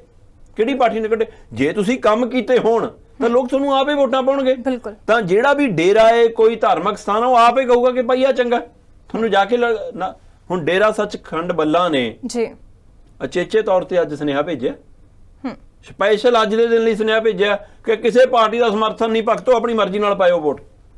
ਅਗਲੇ ਕਹਿੰਦੇ ਸਾਰੇ ਹੀ ਆਉਂਦੇ ਨੇ, ਕਿਹਨੂੰ ਨਾਰਾਜ਼ ਕਰੀਏ? ਬਿਲਕੁਲ। ਸੋ ਇਹ ਇਸ ਲਈ ਇਹ ਚੰਗੀ ਗੱਲ ਹੈ। ਆ ਡੇਰਾ ਸਿਰਸੇ ਵਾਲਾ ਕਦੇ ਜੀ ਇਸ ਵਾਰ ਅਕਾਲੀਆਂ ਨੂੰ ਪਾ ਦਿਓ, ਇਸ ਵਾਰ ਕਾਂਗਰਸੀਆਂ ਨੂੰ ਪਾ ਦਿਓ, ਇਸ ਵਾਰ ਇਹਨੂੰ ਪਾ ਦਿਓ, ਆਪਣਾ ਜੀ ਅਸੀਂ ਸਿਆਸੀ ਵਿੰਗ ਬਣਾਇਆ, ਉਹ ਐਲਾਨ ਕਰਦਾ। ਹੁਣ ਪਿੱਛੇ ਜੇ ਮੈਨੂੰ ਪਤਾ ਲੱਗਿਆ ਉਹਨੇ ਵੀ ਸਿਆਸੀ ਵਿੰਗ ਭੰਗ ਕਰ ਲਿਆ, ਸ਼ਾਇਦ ਸਮਝ ਆ ਗਈ ਹੋਵੇ। ਪਰ ਇੱਧਰ ਡੇਰਾ ਸੱਚਖੰਡ ਬੱਲਾ ਨੇ ਬਹੁਤ ਸੂਝ ਵਾਲਾ ਫੈਸਲਾ ਸੁਣਾਇਆ। ਉਹ ਕਹਿੰਦੇ ਜੀ ਅਸੀਂ ਸੁਨੇਹੇ ਲਾਤੇ ਸਾਰਿਆਂ ਨੂੰ ਕਿ ਭਾਈ ਆਪਣੀ ਮਰਜ਼ੀ ਨੂੰ ਵੋਟ ਪਾਇਓ, ਸਾਡਾ ਕੋਈ। ਹਾਂ, ਚੋਣ ਕਮਿਸ਼ਨ ਕਹਿੰਦਾ, ਬਕਾਇਦਾ ਕੱਲ ਪ੍ਰੈਸ ਕਾਨਫਰੰਸ ਕੀਤੀ ਹੈ ਚੋਣ ਕਮਿਸ਼ਨ ਨੇ ਜੀ, ਉਹ ਕਹਿੰਦਾ ਜੀ ਕਿ ਸਾਡੇ ਕੋਲ ਕੁਝ ਰਿਕਾਰਡ ਹੈ। ਉਹ ਰਿਕਾਰਡ ਹੈ ਕਿ ਸਾਡੇ ਕੋਲ ਕਰੀਬ 85 ਦੇ ਕਰੀਬ ਸ਼ਿਕਾਇਤਾਂ ਆਈਆਂ। 85 ਦੇ ਕਰੀਬ ਸ਼ਿਕਾਇਤਾਂ ਚੋਂ ਅਸੀਂ 47 ਕੁ ਸ਼ਿਕਾਇਤਾਂ ਦਾ ਨਿਪਟਾਰਾ ਕਰ ਲਿਆ, ਬਾਕੀ 30-32 ਜਿੰਨੀਆਂ ਬਚੀਆਂ ਉਹ ਹਜੇ ਰਹਿੰਦੀਆਂ ਨੇ, ਅੱਜ ਕੱਲ੍ਹ 'ਚ ਉਹ ਵੀ ਨਿਬੇੜ ਦਾਂਗੇ ਜੀ। ਪਰ ਇਹਦੇ ਵਿੱਚ ਕੁਝ ਦਾ ਪੈਸੇ ਵੰਡਣਾ, ਦਾਰੂ ਸਿੱਕਾ ਵੰਡਣਾ, ਉਹ ਵੀ ਸ਼ਿਕਾਇਤਾਂ ਨੇ, ਤੇ ਕੁਝ ਨੇ ਖਰਚਾ ਵੱਧ ਕੀਤਾ, ਖਰਚਾ ਵੱਧ ਦਿਖਾਇਆ। ਉਹ ਕਹਿੰਦੇ ਜੀ ਮਤਲਬ ਕਿ ਘਪਲਾ ਹੈ, ਉਹਦੇ ਵਿੱਚ ਕੀਤਾ ਵੱਧ ਹੈ, ਕਾਗਜ਼ਾਂ 'ਚ ਘੱਟ ਹੈ, ਤੇ ਉਹਨਾਂ ਵਿੱਚ ਰਿੰਕੂ ਜ਼ਰੂਰੀ ਨੋਟਿਸ ਜਾਰੀ ਹੋ ਗਿਆ। ਆਮ ਆਦਮੀ ਪਾਰਟੀ ਦਾ ਉਮੀਦਵਾਰ ਹੈ, 4,65,000 ਦਾ ਮਾਮਲਾ ਉਹਦੇ ਖਰਚੇ 'ਚ ਜੁੜ ਗਿਆ। ਇਹ ਵੱਖਰੀ ਗੱਲ ਹੈ। ਇੱਕ ਹੋਰ ਪਹਿਲੂ ਇਹਦੇ ਵਿੱਚ ਤੁਸੀਂ ਧਿਆਨ ਰੱਖਿਓ ਕਿ ਜਿਹੜੇ ਚੋਣ ਪ੍ਰਚਾਰ ਕਰਨ ਲਈ ਲੀਡਰ ਆਉਂਦੇ ਨੇ ਜੀ, ਉਹਨਾਂ ਦਾ ਨਾਸ਼ਤਾ ਪਾਣੀ, ਰਹਿਣਾ ਸਹਿਣਾ, ਇਹ ਉਮੀਦਵਾਰ ਦੇ ਖਰਚੇ 'ਚ ਅੱਜ ਕੱਲ੍ਹ ਨਹੀਂ ਜੁੜਦਾ ਜੀ। ਤੇ ਉਹਨਾਂ ਦਾ ਚੈੱਕ ਕਰ ਲਿਓ, ਬੰਦਾ ਇੱਕ ਰਹਿ ਰਿਹਾ ਇੱਕ ਕਮਰੇ 'ਚ, ਉਹਦੀ ਸਵੇਰ ਦੀ ਰੋਟੀ 1.5 ਲੱਖ ਦੀ ਹੋਊਗੀ, ਉਹਦੀ ਦੁਪਹਿਰ ਦਾ ਲੰਚ 3 ਲੱਖ ਦਾ ਹੋਊਗਾ। ਰਿਕਾਰਡ ਕਢਾ ਕੇ ਦੇਖ ਲਿਓ ਚਾਹੇ। ਜਲੰਧਰ ਦੇ ਹੋਟਲਾਂ 'ਚ ਕਾਂਗਰਸ ਨੇ, ਆਪ ਨੇ, ਬੀਜੇਪੀ ਨੇ ਜਿਹੜੇ ਹੋਟਲ ਪੂਰੇ ਦੇ ਪੂਰੇ ਬੁੱਕ ਕਰਾਏ ਹੋਏ ਨੇ, ਉਹਨਾਂ ਦੇ ਕਮਰਿਆਂ 'ਚ ਇੱਕ ਬੰਦਾ ਜਾਂ 2 ਬੰਦੇ ਰਹਿੰਦੇ ਨੇ, ਬੜੇ ਲੀਡਰ ਦਿੱਲੀ ਵਾਲੇ ਜੀ। ਤੇ ਉਹਨਾਂ ਦੀ ਰੋਟੀ, ਸਵੇਰ ਦੇ ਨਾਸ਼ਤੇ ਦਾ ਖਰਚਾ 1.25 ਲੱਖ, 1,20,000। ਕਿਸ ਦਾ ਦੁਪਹਿਰ ਦੀ ਰੋਟੀ? ਕਾਰਨ ਕਿ ਲੀਡਰਾਂ ਨੂੰ ਕਹਿੰਦੇ ਨੇ ਕਿ ਉੱਥੇ ਜਾ ਕੇ ਖਾਇਓ, ਬਾਕੀ ਜਣੇ ਉਹ 25 ਜਣੇ ਪਰੌਂਠੇ ਖਾਂਦੇ ਆ, ਫਿਰ ਉਹਨਾਂ ਦੇ ਇਹ ਖਰਚਾ ਨਾ ਜੁੜੇ ਉਮੀਦਵਾਰ ਦੇ ਖਰਚੇ। ਆਹ ਤਰੀਕਾ ਵੀ ਹੈਗਾ ਜੀ। ਹੋਰ ਛੱਡੋ, ਇਹਨਾਂ 19 ਉਮੀਦਵਾਰਾਂ ਦੇ ਵਿੱਚੋਂ ਚੋਣ ਕਮਿਸ਼ਨ ਨੇ ਦੱਸਿਆ, ਤੁਸੀਂ ਮੈਂ ਨਹੀਂ ਕਹਿ ਰਹੇ ਜੀ, ਇਹਨਾਂ 19 ਉਮੀਦਵਾਰਾਂ ਚੋਂ 5 ਉਮੀਦਵਾਰਾਂ ਤੇ ਅਪਰਾਧਿਕ ਕੇਸ ਦਰਜ ਹੈ। ਤੇ ਹੁਣ ਕਰੀਏ ਕੀ ਜੀ? ਸਾਡੇ ਕੋਲ ਤਾਂ ਇਹਨਾਂ ਚੋਂ ਪੰਜਾਂ ਦੇ ਵਿੱਚੋਂ ਕਿਸੇ ਦੇ ਇੱਕ ਹੋਊ, ਕਿਸੇ ਦੋ ਹੋਊ, ਕਿਸੇ ਚਾਰ ਹੋਣਗੇ। ਇੱਥੇ ਤਾਂ 85 87 FIR ਵਾਲੇ MP ਨੇ ਸਾਡੇ, ਤੇ ਸਰਕਾਰ ਉਹਨਾਂ ਨੂੰ ਤਾਂ ਵੀ ਨਹੀਂ ਹਟਾਉਂਦੀ। ਉਹਨਾਂ ਦੇ ਹੱਕ 'ਚ ਸਰਕਾਰ ਖੜੀ ਆ, ਤੇ ਜਿਹੜੇ ਉਹਨਾਂ ਦੇ ਖਿਲਾਫ ਧਰਨਾ ਲਾ ਕੇ ਬੈਠੇ ਨੇ ਉਹ ਪਹਿਲਵਾਨ ਜਿਹੜੇ ਦੇਸ਼ ਲਈ ਮੈਡਲ ਜਿੱਤ ਕੇ ਲਿਆਉਂਦੇ ਨੇ, ਉਹ ਕਹਿੰਦੇ ਜੀ ਟੁਕੜੇ ਟੁਕੜੇ ਗਏਗਾ। ਹੁਣ ਇਹ ਦੇਸ਼ ਵਿਰੋਧੀ ਨੇ ਜੀ, ਰਾਸ਼ਟਰ ਵਿਰੋਧੀ ਨੇ, ਹੁਣ ਉਹ ਵੀ ਦੇਸ਼ ਧਰੋਹੀ ਹੋ ਗਏ ਜੀ। ਸੋ ਇਸ ਲਈ ਇੱਥੇ ਪੰਜ ਬੰਦੇ ਨੂੰ ਇਹਨਾਂ ਨੂੰ ਕਿਹਨੂੰ ਪੁੱਛਣਾ? ਇਹ ਵੀ ਕਹਿੰਦੇ ਚੱਲਣ ਦੇ, ਬਥੇਰੇ ਜਾਂਦੇ ਇਹੋ ਜਿਹੇ। ਸੋ ਇਸ ਲਈ ਪਹਿਲਾਂ ਵੀ ਸਾਡੇ ਕਿੰਨੇ ਹੀ MP ਇੱਥੋਂ ਅਪਰਾਧਕ ਕੇਸਾਂ ਵਾਲੇ, ਲੜਾਈ ਝਗੜਿਆਂ ਵਾਲੇ, ਕਿੰਨੇ ਤਰ੍ਹਾਂ ਦੇ ਕੇਸਾਂ ਸਮਾਂ, ਇਹਨਾਂ 19 ਚੋਂ 5 ਇਹ ਵੀ ਹੈਗੇ ਜੀ। ਤੇ ਹੁਣ ਆ ਜਾਈਏ ਜੀ ਆਪਾਂ ਨਸ਼ੇ ਵਾਲੇ ਮਾਮਲੇ ਤੇ। ਚੋਣ ਕਮਿਸ਼ਨ ਕਹਿੰਦਾ ਜੀ ਅਸੀਂ ਕਰੀਬ 4 ਕਰੋੜ ਰੁਪਏ ਦਾ ਸਾਰਾ ਕੁਝ ਬਰਾਮਦ ਕੀਤਾ।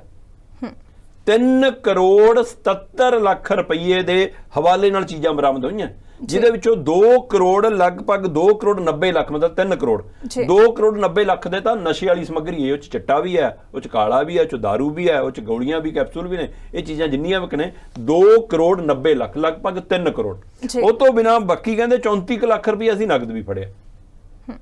ਹੁਣ ਇਹ ਤਾਂ ਸਾਰਾ ਕੁਝ ਉਹ ਹੈ ਜਤਿੰਦਰ ਜੀ, ਜੋ ਫੜਿਆ ਗਿਆ, ਜੋ ਬਰਾਮਦ ਹੋ ਗਿਆ, ਜੋ ਕਾਗਜ਼ਾਂ ਦਿਖਾ ਗਿਆ, ਜਿਹ ਤੋਂ ਅੱਖਾਂ ਮੀਟੀਆਂ ਚੋਣ ਕਮਿਸ਼ਨ ਨੇ, ਜਿਹਦੇ ਕੰਨੀ ਪਿੱਠ ਕਰਕੇ ਰੱਖੀ, ਜੋ ਜਾਣ ਦਿੱਤਾ ਮਾਲ, ਜੋ ਆਉਣ ਦਿੱਤਾ ਮਾਲ ਹੈ, ਕਿਹੜਾ ਕਿਹਦੀਆਂ ਗੱਡੀਆਂ 'ਚ ਗਿਆ। ਸਰਕਾਰੀ ਗੱਡੀਆਂ 'ਚ ਵੀ ਵੰਡ ਹੋਇਆ, ਪ੍ਰਾਈਵੇਟ ਗੱਡੀਆਂ 'ਚ ਵੀ ਵੰਡ ਹੋਇਆ, ਪੰਚਾਇਤਾਂ ਦੇ ਘਰਾਂ 'ਚੋਂ ਵੀ ਵੰਡ ਹੋਇਆ, ਸਰਪੰਚਾਂ ਰਾਹੀਂ ਵੀ ਪਹੁੰਚਿਆ ਹੈ, ਉਮੀਦਵਾਰਾਂ ਰਾਹੀਂ ਵੀ ਪਹੁੰਚਿਆ। ਸੋ ਉਹ ਸਾਰਾ ਕੁਝ ਇਸ ਲਈ ਇਹ ਵਰਤਾਰਾ ਇਸੇ ਤਰ੍ਹਾਂ ਜਾਰੀ ਆ। ਇਹਦੇ ਵਿੱਚ ਕੋਈ ਸ਼ੱਕ ਨਹੀਂ, ਖਰੀਦਣ ਦੀ, ਵੰਡਣ ਦੀ, ਵੋਟਾਂ ਹਥਿਆਉਣ ਲਈ, ਨਸ਼ੇ ਦੀ, ਪੈਸੇ ਦੀ ਸਾਰੀ ਦੁਰਵਰਤੋਂ ਹੋਈ ਆ।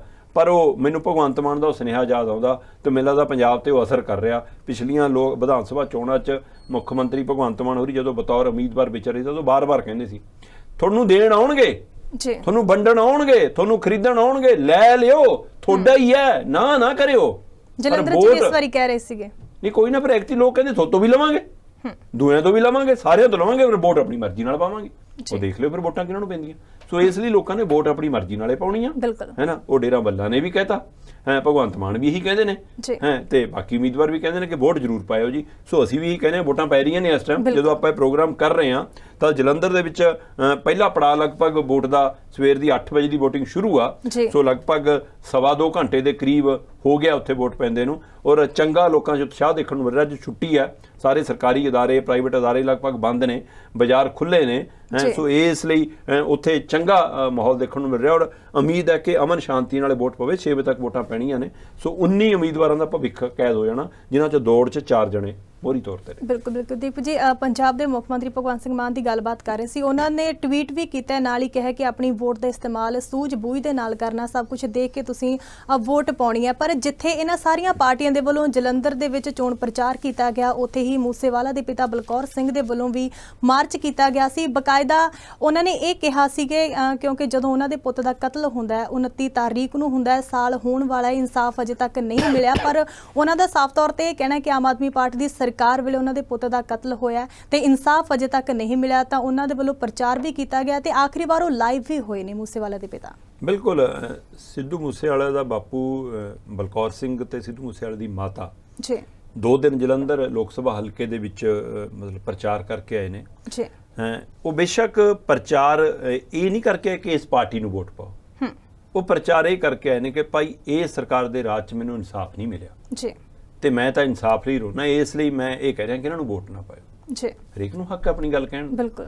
ਤੇ ਉਹ ਅਗਲੇ ਨੇ ਤਾਂ ਪੁੱਤ ਗਵਾਇਆ, ਤੇ ਇਸ ਲਈ ਅਗਲੇ ਕਹਿੰਦੇ ਕਿ ਇਸ ਲਈ ਨਿਕਲੇ ਆ ਕਿ ਹੋਰ ਜਿਹਨੂੰ ਮਰਜ਼ੀ ਪਾ ਦਿਓ, ਚਾਹੇ ਕਾਲੇ ਚੋਰ ਨੂੰ ਪਾ ਦਿਓ, ਚਾਹੇ ਚਿੱਟੇ ਚੋਰ ਨੂੰ ਪਾ ਦਿਓ, ਬਸ ਨਹੀਂ ਪਾਉਣੀ ਤਾਂ ਝਾੜੂ ਨੂੰ ਵੋਟ ਨਾ ਪਾਓ। ਅਸੀਂ ਇਹ ਅਪੀਲ ਕਰਦੇ ਹਾਂ ਜੀ। ਇਸ ਗੱਲ ਨੂੰ ਲੈ ਕੇ ਰੌਲਾ ਵੀ ਪੈ ਗਿਆ ਜੀ ਕਿ ਉਹਨਾਂ ਨੂੰ ਨਜ਼ਰਬੰਦ ਕਰ ਲਿਆ, ਘਰ 'ਚ ਰੱਖ ਲਿਆ। ਉਹ ਕਹਿੰਦੇ ਇਹ ਵੀ ਗਲਤ ਹੈ, ਕਾਂਗਰਸ ਇਹ ਝੂਠਾ ਪ੍ਰਚਾਰ ਕਰ ਰਹੀ ਹੈ, ਸਾਨੂੰ ਕੋਈ ਨਜ਼ਰਬੰਦ ਨਹੀਂ ਕੀਤਾ, ਅਸੀਂ ਤੈਅ ਹੀ 2 ਦਿਨ ਦਾ ਸ਼ਡਿਊਲ ਕੀਤਾ ਸੀ। ਜਤਿੰਦਰ ਜੀ, ਹੋਇਆ ਕੀ ਮੈਂ ਤੁਹਾਨੂੰ ਦੱਸਦਾ ਜੀ।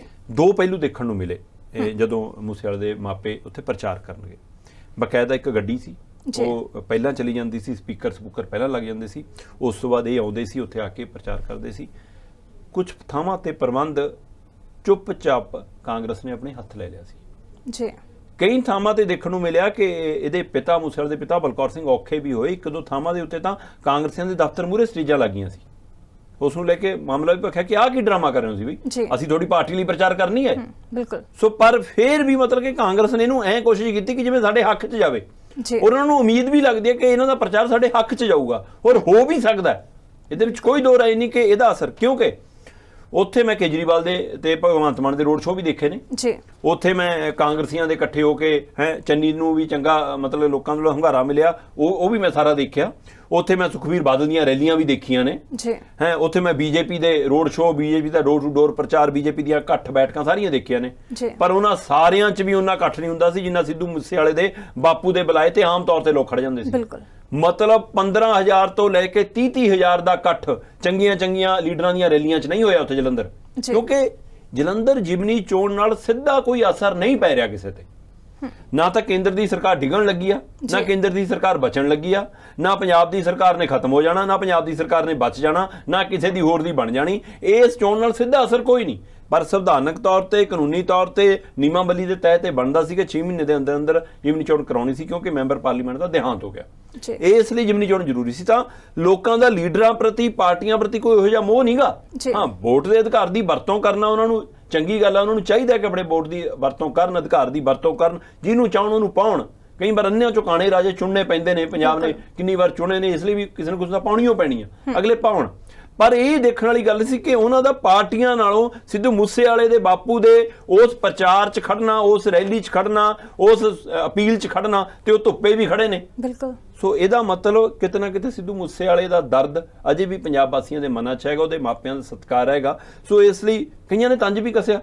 ਉਹ ਕਹਿੰਦੇ ਜੀ, ਹਰਪਾਲ ਚੀਮਾ ਕਹਿੰਦਾ ਕਿ ਤਾਂ ਰਾਜਨੀਤੀ ਕਰਦੇ ਆ। ਉਹ ਕਹਿੰਦਾ ਕੋਈ ਨਾ ਭਾਈ, ਤੁਹਾਡਾ ਪੁੱਤ ਮਰੇ ਤੁਸੀਂ ਵੀ ਕਰ ਲੈ, ਪੁੱਤ ਮਰੇ ਤੇ ਰਾਜਨੀਤੀ।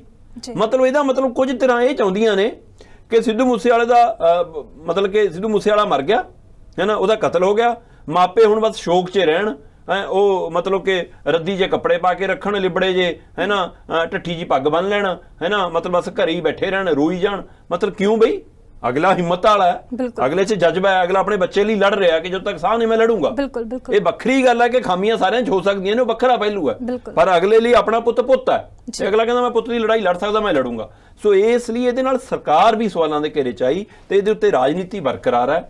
ਸੋ ਸਿੱਧੂ ਮੂਸੇਵਾਲੇ ਨੇ, ਬਾਪੂ ਨੇ ਆਖਰੀ ਦਿਨ ਵੀ, ਅੱਜ ਵੋਟਾਂ ਵਾਲੇ ਦਿਨ ਵੀ ਅਚੇਚੇ ਤੌਰ ਤੇ ਘਰੇ ਆਪਣੇ ਪੁੱਤ ਦੀ ਫੋਟੋ ਮੂਹਰੇ ਖੜ ਕੇ ਲਾਈਵ ਮਤਲਬ ਕਿ ਹੋਇਆ ਤੇ ਲਾਈਵ ਹੋ ਕੇ ਉਹਨੇ ਇਹ ਚੈੱਕ ਕੀਤਾ ਕਿ ਹਾਂ ਮੈਂ ਭਾਈ ਅਪੀਲ ਕਰਦਾ, ਮੈਂ ਸੁਨੇਹਾ ਲਾਉਣਾ ਕਿ ਹਾਂ ਤੁਸੀਂ ਭਾਈ ਵੋਟਾਂ ਵਾਲੇ ਦਿਨ ਜਿਹਨੂੰ ਮਰਜ਼ੀ ਵੋਟ ਪਾ ਦਿਓ, ਨਹੀਂ ਪਾਉਣੀ ਤਾਂ ਕਹਿੰਦੇ ਝਾੜੂ ਨਾ ਪਾਇਓ। ਉਹਦੀ ਅਪੀਲ ਦਾ ਕਿੰਨਾ ਅਸਰ ਹੁੰਦਾ ਇਹ ਲੋਕਾਂ ਨੇ ਫੈਸਲਾ ਕਰਨਾ। ਇਹ 16 ਲੱਖ ਵੋਟਰਾਂ ਨੂੰ ਅਧਿਕਾਰ ਹੈ, ਉਹ ਆਪਣੀ ਮਰਜ਼ੀ ਨਾਲ ਜਿਹੜੇ ਮਰਜ਼ੀ ਉਮੀਦਵਾਰ ਨੂੰ ਵੋਟ ਪਾਉਣ। ਪਰ ਸਿੱਧੂ ਮੂਸੇਵਾਲੇ ਦਾ ਬਾਪੂ ਖੁੱਲਾ ਹੋ ਕੇ, ਸ਼ਰੇਆਮ ਹੋ ਕੇ ਸਿੱਧੀ ਲੜਾਈ ਲੜਦਾ ਨਜ਼ਰ ਆਇਆ। ਤੇ ਜੇਕਰ ਕੋਈ ਉਮੀਦਵਾਰ ਜਿੱਤਿਆ, ਜਿਹੜਾ ਵੀ ਜਿੱਤਿਆ, ਉਹਦੇ ਵਿੱਚ ਇਸ ਸਿੱਧੂ ਮੂਸੇਵਾਲੇ ਦੇ ਬਾਪੂ ਦਾ ਯੋਗਦਾਨ ਆਪੋ ਆਪੇ ਪੈ ਗਿਆ। ਸੋ ਇਸ ਲਈ ਮੈਨੂੰ ਲੱਗਦਾ ਲੀਡਰਾਂ ਨਾਲੋਂ ਵੱਧ ਅਸਰ ਤਾਂ ਇਹਦਾ ਜਾਣਾ। ਬਿਲਕੁਲ ਬਿਲਕੁਲ।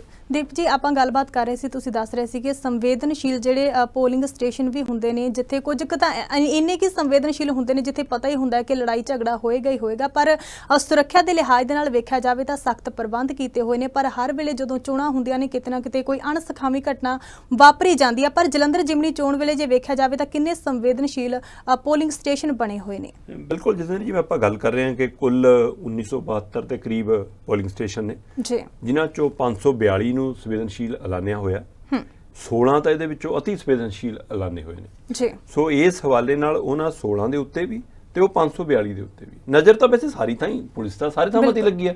ਉਹ 1972 ਦੀ 72 ਥਾਵਾਂ ਦੇ ਉੱਤੇ ਉਹਨਾਂ ਦੇ, ਪਰ ਕਈ ਥਾਵਾਂ ਤੇ ਹੁੰਦਾ ਕਿ 2 ਪੁਲਿਸ ਵਾਲੇ ਖੜਾ ਕੇ ਵੀ ਸਰ ਜਾਂਦਾ ਜੀ। ਛੋਟਾ ਪਿੰਡ ਹੈ, ਘੱਟ ਵੋਟਾਂ ਨੇ, ਪਿੰਡ ਵਾਲਿਆਂ ਨੇ ਪਹਿਲਾਂ ਹੀ ਦੱਸ ਦਿੱਤਾ ਹੁੰਦਾ ਕਿ ਜੀ ਅਸੀਂ ਕੋਈ ਲੜਨਾ ਨਹੀਂ ਜੀ, ਸਾਡੀ ਸਹਿਮਤੀ ਹੈ ਕਿ ਭਾਈ ਵੋਟ ਜਿਹਨੂੰ ਮਰਜ਼ੀ ਪਾਓ। ਅੱਜ ਕੱਲ੍ਹ ਕਈ ਪਿੰਡਾਂ ਨੇ ਤਾਂ ਇਹ ਸਿਆਣਪ ਵੀ ਸ਼ੁਰੂ ਕਰਤੀ ਜਤਿੰਦਰ ਜੀ ਕਿ ਉਹ ਸਾਂਝਾ ਬੂਥ ਲਾਉਣ ਲੱਗੇ, ਸਾਂਝਾ ਚਾਹ ਦਾ ਪਤੀਲਾ ਧਰਨ ਲੱਗੇ ਕਿ ਭਾਈ ਵੋਟ ਜਿਹਨੂੰ ਮਰਜ਼ੀ ਪਾਓ, ਕਿਉਂ ਲੜਨਾ। ਬਿਲਕੁਲ, ਰਾਜਨੀਤਿਕ ਧਿਰਾਂ ਦੇ ਸਿਰ ਚੜ ਕੇ ਅੱਗੇ ਰਿਹਾ। ਪੰਜਾਬ 'ਚ ਪੰਚਾਇਤਾਂ ਪਿੰਡਾਂ ਦੀਆਂ ਬਣਦੀਆਂ ਸੀ ਤਾਂ ਕਦੇ ਲੜਾਈ ਨਹੀਂ ਹੁੰਦੀ ਸੀ, ਵੋਟ ਤਾਂ ਵੀ ਲੋਕ ਕਿਸੇ ਨਾ ਕਿਸੇ ਪਾਰਟੀ ਨੂੰ ਪਾਉਂਦੇ ਸੀ। ਪਰ ਜਦੋਂ ਤੋਂ ਪੰਜਾਬ ਦੇ ਪਿੰਡਾਂ 'ਚ ਪੰਚਾਇਤਾਂ MLA ਦੀਆਂ ਬਣਨ ਲੱਗੀਆਂ, ਤਦ ਤੋਂ ਲੜਾਈਆਂ ਸ਼ੁਰੂ ਹੋਈਆਂ। ਤੇ ਲੀਡਰਾਂ ਨੂੰ, ਪਾਰਟੀਆਂ ਨੂੰ ਵੰਡ ਕੇ ਲੜਾਈ ਕਰਕੇ ਹੀ ਫਾਇਦਾ ਲੱਗਦਾ ਤੇ ਇਹ ਨਲਾਇਕਪਣਾ ਲੀਡਰਾਂ ਦਾ। ਜੇ ਉਹ ਲੀਡਰ ਇਕਜੁੱਟਤਾ ਬਲ ਵਧਾਉਣ ਤਾਂ ਸ਼ਾਇਦ ਜ਼ਿਆਦਾ ਫਾਇਦਾ ਹੋਵੇ। ਸੋ ਇਸ ਲਈ ਕੁਝ ਪਿੰਡਾਂ ਨੇ ਫੈਸਲਾ ਕੀਤਾ ਕਿ ਚਾਹੇ ਅੱਡ ਅੱਡ ਬੂਥ ਲਾ ਲਈਏ, ਚਾਹੇ ਇਕੱਠਾ ਲਾ ਲਈਏ, ਆਪਾਂ ਲੜਨਾ ਨਹੀਂ। ਸੋ ਇਸ ਲਈ ਉਹ ਤਾਂ ਸੰਵੇਦਨਸ਼ੀਲ ਨਹੀਂ ਹੈਗੇ। ਪਰ ਕਈ ਥਾਵਾਂ ਦੇ ਉੱਤੇ ਚਾਹੇ ਸਹਿਮਤੀ ਵੀ ਪ੍ਰਗਟਾਤੀ, ਚਾਹੇ ਸੁਨੇਹਾ ਵੀ ਲਾਤਾ ਪੁਲਿਸ ਨੂੰ ਕਿ ਅਸੀਂ ਨਹੀਂ ਲੜਾਂਗੇ, ਪਰ ਕੁਝ ਲੋਕਾਂ ਦਾ ਕੰਮ ਇਹ ਹੁੰਦਾ ਕਿ ਉਹਨਾਂ ਨੇ ਤਾਂ ਮਤਲਬ ਝੱਗ ਖਿਲਾਰਨੀ ਹੁੰਦੀ ਹੈ। ਕੋਈ ਲੋਕਾਂ ਦਾ ਆਦਤ ਹੈ ਕਿ ਅਸੀਂ ਖਿਲਾਰਾ ਪਾਉਣਾ ਹੀ ਹੁੰਦਾ ਹੈ ਨਾ, ਉਹ ਕਿਸੇ ਨਾ ਕਿਸੇ ਵਿਆਹ 'ਚ ਇੱਕ ਅੱਧਾ ਫੂਫੜ, ਇੱਕ ਅੱਧਾ ਜੀਜਾ ਇਹੋ ਜਿਹਾ ਲੱਭੇ ਜਾਂਦਾ। ਸੋ ਇਸ ਲਈ ਹਰ ਪਿੰਡਾਂ 'ਚ ਇਹੋ ਜਿਹੇ ਬੰਦੇ ਵੀ ਲੱਭੇ ਜਾਂਦੇ ਜਿਹਨਾਂ ਨੇ ਲੜਾਈ ਝਗੜਾ ਪਾਉਣਾ। ਸੋ ਇਸ ਲਈ ਉੱਥੇ ਫਿਰ ਪਹਿਲਾਂ ਪੁਲਿਸ ਨੂੰ ਸੂਚਨਾ ਵੀ ਹੁੰਦੀ ਹੈ, ਸਰਪੰਚ ਨੇ ਵੀ ਇਤਲਾਹ ਕੀਤਾ ਹੁੰਦਾ, ਪਾਰਟੀ ਵਰਕਰਾਂ ਨੇ ਵੀ ਦੱਸਿਆ ਹੁੰਦਾ। ਸੋ ਉਹਦੇ ਨਾਲ ਹਵਾਲੇ ਨਾਲ ਫਿਰ ਜਾਣਕਾਰੀ ਹੁੰਦੀ ਹੈ, ਫਿਰ ਚੋਣ ਕਮਿਸ਼ਨ ਉਸ ਹਿਸਾਬ ਨਾਲ ਉਸ ਬੂਥ ਨੂੰ ਲੈਂਦਾ ਤੇ ਉਹਦੇ ਲਈ ਬਕਾਇਦਾ ਟੀਮਾਂ ਲਾਈਆਂ ਜਾਂਦੀਆਂ। ਸੋ 16 ਟੀਮਾਂ ਦੇ ਉੱਤੇ ਪੁਲਿਸ ਵੀ, ਨੀਮ ਸੁਰੱਖਿਆ ਦਸਤੇ ਵੀ ਸਿੱਧੀ ਤਰ੍ਹਾਂ ਦੇ ਕੇਂਦਰ ਕੰਟਰੋਲ ਅਧੀਨ ਹੀ ਇਹ ਚੋਣਾਂ ਹੋ ਰਹੀਆਂ ਨੇ। ਉਹਨਾਂ ਦੀਆਂ ਟੁਕੜੀਆਂ ਤਾਇਨਾਤ ਨੇ, ਮੁੱਖ ਮੰਤਰੀ ਸਾਹਿਬ ਮੰਗਦੇ ਰਹਿੰਦੇ ਆ।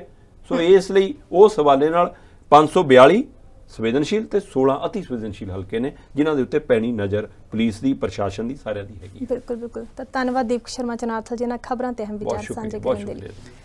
ਸੋ ਅੱਜ ਦੇ ਡਿਸਕਸ਼ਨ ਪੁਆਇੰਟ ਪ੍ਰੋਗਰਾਮ ਦੇ ਵਿੱਚ ਇੰਨਾ ਹੀ। ਕੱਲ੍ਹ ਮੁੜ ਹਾਜ਼ਰ ਹੋਵਾਂਗੇ ਵੱਡੀਆਂ ਖਬਰਾਂ ਤੇ ਚਰਚਾ ਕਰਨ ਦੇ ਲਈ। ਤਦ ਤੱਕ ਲਈ ਸਾਨੂੰ ਦੇ ਇਜਾਜ਼ਤ। ਤੁਸੀਂ ਵੇਖਦੇ ਰਹੋ ਗਲੋਬਲ ਪੰਜਾਬ ਟੀਵੀ। ਸਤਿ ਸ਼੍ਰੀ ਅਕਾਲ।